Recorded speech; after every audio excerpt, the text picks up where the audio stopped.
Hello everyone, আসসালামু আলাইকুম। Recipe by বন্যাস কিচেনে আপনাদের সবাইকে স্বাগতম জানাই। এখন যেহেতু পাকা আমের সিজন, বাজারে কিন্তু প্রচুর অহরহ পাকা আম পাওয়া যাচ্ছে। আর সেই আম দিয়ে আপনাদের আজকে মিল্কশেক তৈরি করে দেখাবো। এখানে আমি 3টা পাকা আম নিয়েছি। পাকা আমটাকে ভালোভাবে ধুয়ে পরিষ্কার করে নিয়েছি। এখন একটা ছুরির সাহায্যে আমটাকে টুকরো করে নিব। আপনারা চাইলে কিন্তু এটাকে খোসা ছাড়িয়েও একবার পিচ করে কেটে নিতে পারেন। এখন আমি একটা ছুরির সাহায্যে ভালোভাবে আমটাকে একটু কেটে নিব, যাতে করে খোসা থেকে খুব সহজে আমটা ছাড়িয়ে যায়। সেজন্য এভাবে আমি আরেকটা আমের পিচও সুন্দর করে পিচ করে টুকরো টুকরো করে কেটে নিচ্ছি।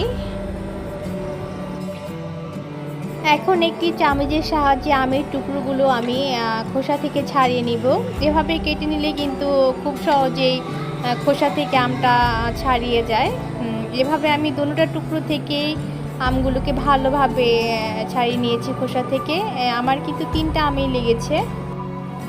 এখন আমি একটা ব্লেন্ডারের জার নিব, তার মধ্যে দিয়ে দিচ্ছি আমের আগে থাকতে টুকরো করে রাখা সেই আমগুলোকে দিয়ে দিচ্ছি এখানে।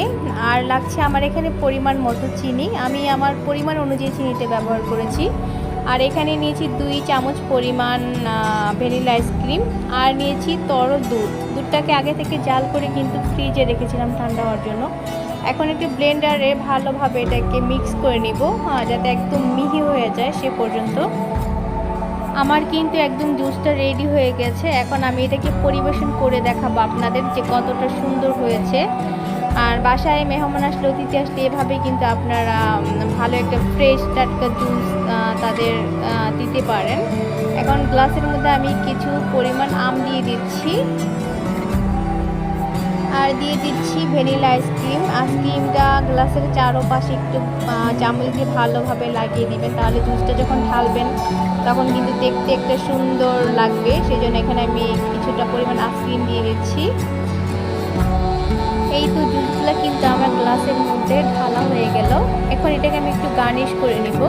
সেই জন্য উপর থেকে 2 চামচ আম দিয়ে দিচ্ছি আর একটু আইসক্রিম দিয়ে দিচ্ছি, যাতে একটু সুন্দর দেখায়। সেজন্য আরও নতুন নতুন রেসিপি পেতে হলে অবশ্যই চ্যানেলটিকে সাবস্ক্রাইব করে রাখবেন, পাশে থাকা বেল আইকন বাজিয়ে দিবেন অল নোটিফিকেশন পাওয়ার জন্য। আল্লাহ হাফেজ।